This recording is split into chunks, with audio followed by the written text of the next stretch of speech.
Lá, hoje a gente vai tentar desmontar uma das máquinas mais poderosas e complexas do Brasil, o ICMS. Com certeza. Ele tá em tudo, né? Na conta de luz, no cafezinho, e é o que financia os estados.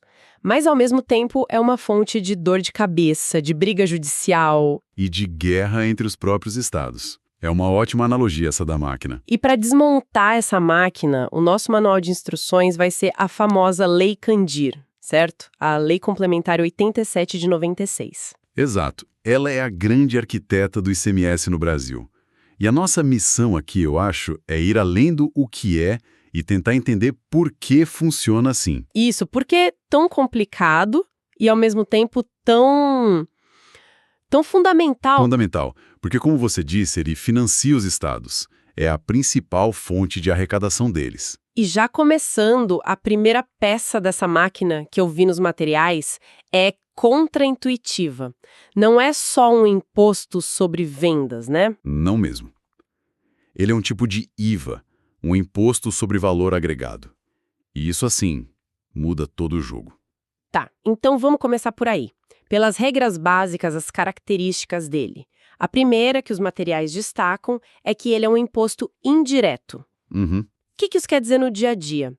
Que a empresa que paga o boleto para o governo não é quem de fato sente o peso do imposto. Exatamente. Pensa assim, tem o contribuinte de direito, que é a loja, o comércio. Ele tem a obrigação legal de calcular e recolher o imposto. Certo? Mas o custo, ele repassa integralmente no preço. Quem paga a conta no final, o contribuinte de fato, somos nós, os consumidores. Por isso ele é indireto, ele vem embutido ali no preço. O que me leva para outra característica que um dos artigos apontou de um jeito, nossa, muito claro. Ele é regressivo. Ah, o exemplo do Neymar. É ótimo. Genial. Envolvendo o Neymar e uma pessoa com renda mínima comprando, sei lá, o mesmo pacote de feijão. É o exemplo perfeito. Vamos supor que o ICMS naquele feijão seja de R$5. Esse valor é fixo. Uhum. Tanto o Neymar quanto um trabalhador que ganha um salário mínimo vão pagar os mesmíssimos R$5. Só que, proporcionalmente, esses R$5 são nada para a renda do Neymar. E são uma fatia bem considerável da renda do trabalhador. Exato. Por isso é regressivo. Ele onera mais quem tem menos. E isso explica porque ele também é um imposto real, né? Ele incide sobre a coisa, o feijão, e não sobre quem está comprando. Precisamente. E isso nos leva à característica mais importante de todas. Aqui um dos textos chama de pedra fundamental do ICMS. A não cumulatividade. Essa mesma. Um nome complicado para uma ideia que tenta evitar o temido. Efeito cascata. O imposto sobre imposto. A ideia é que cada elo da corrente pague o imposto só sobre o valor que ele adicionou, e não sobre o valor total que já veio tributado de trás. Entendi as características gerais, mas a parte que sempre me confundiu é: quando exatamente uma empresa precisa se preocupar com isso? Qual é o gatilho? O que os materiais chamam de fato gerador. Sim, e esse gatilho é mais sutil do que parece. O mais comum é a circulação de mercadorias. Mas a palavra-chave aqui é circulação. Certo. E a Lei Candir não está falando do simples movimento físico do produto. Ela fala da circulação jurídica. Espera um pouco. Isso é contra-intuitivo. Se eu tenho uma empresa e mudo meu estoque de um galpão em São Paulo para uma filial no Rio, o caminhão está circulando com a mercadoria. Isso não gera o imposto? Não gera, porque a mercadoria continua sendo sua.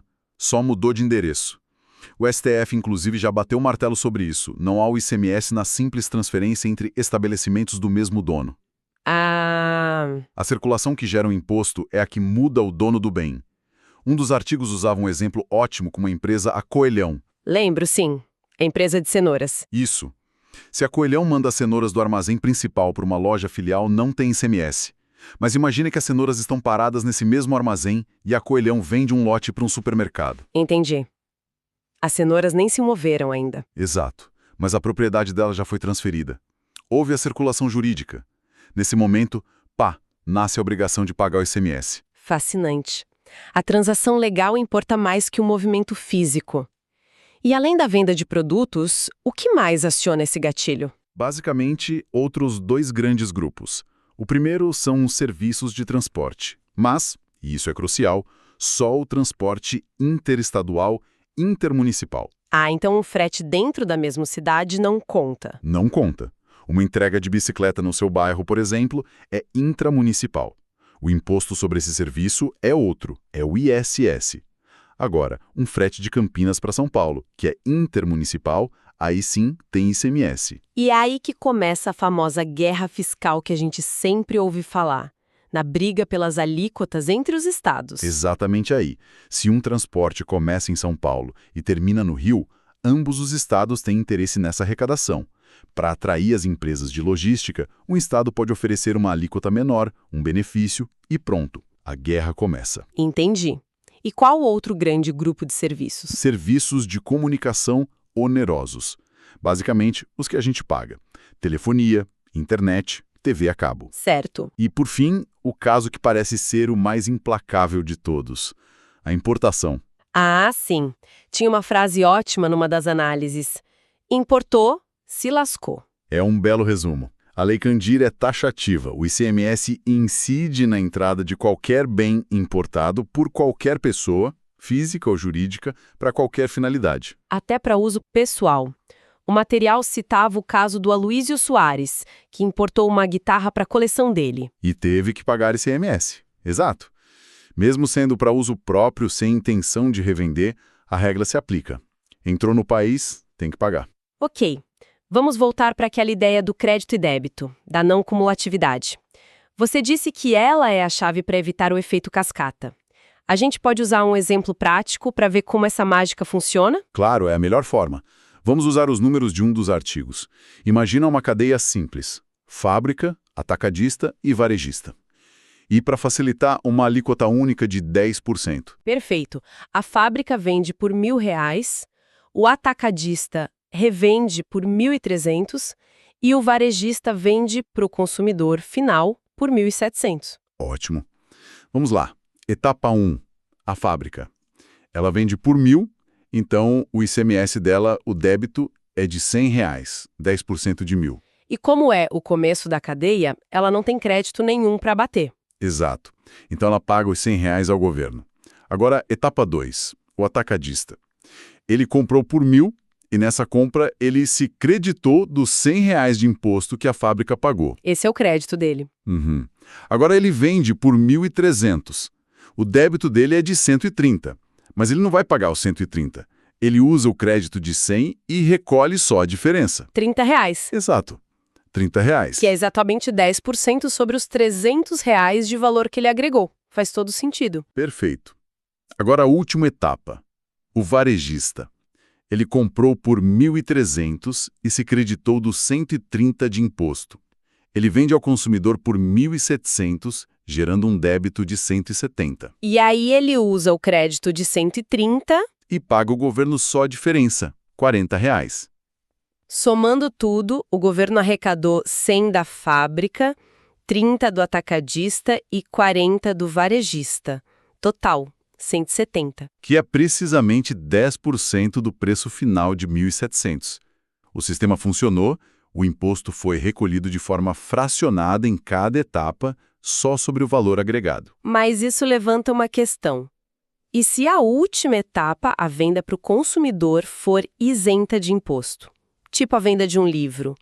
A livraria não vai ter débito de ICMS, mas teve um crédito quando comprou da editora. O que acontece? Ótima pergunta.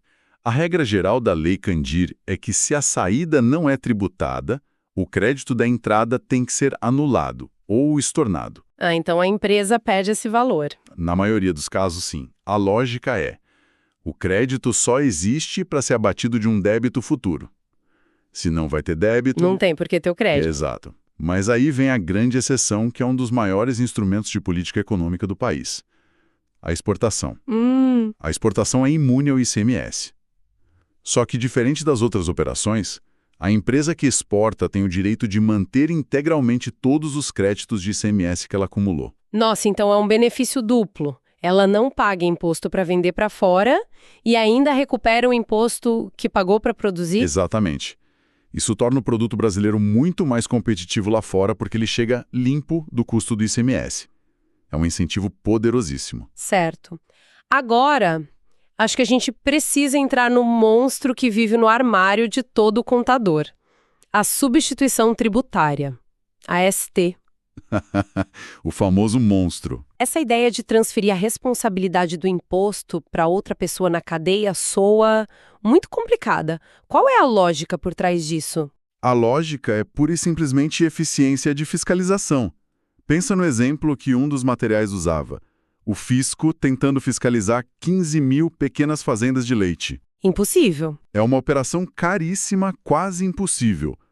Com a ST, o que o Estado faz, ele elege a grande indústria de laticínios, que compra de todo mundo, e diz: indústria, você agora é a substituta tributária. A responsabilidade de recolher o ICMS de todos esses produtores é sua. E aí o fisco passa a fiscalizar um único CNPJ em vez de 15 mil. Faz sentido. Muito sentido, do ponto de vista do governo. Mas o tipo mais comum de ST parece que é o inverso, né? A chamada ST para frente. Sim, a progressiva.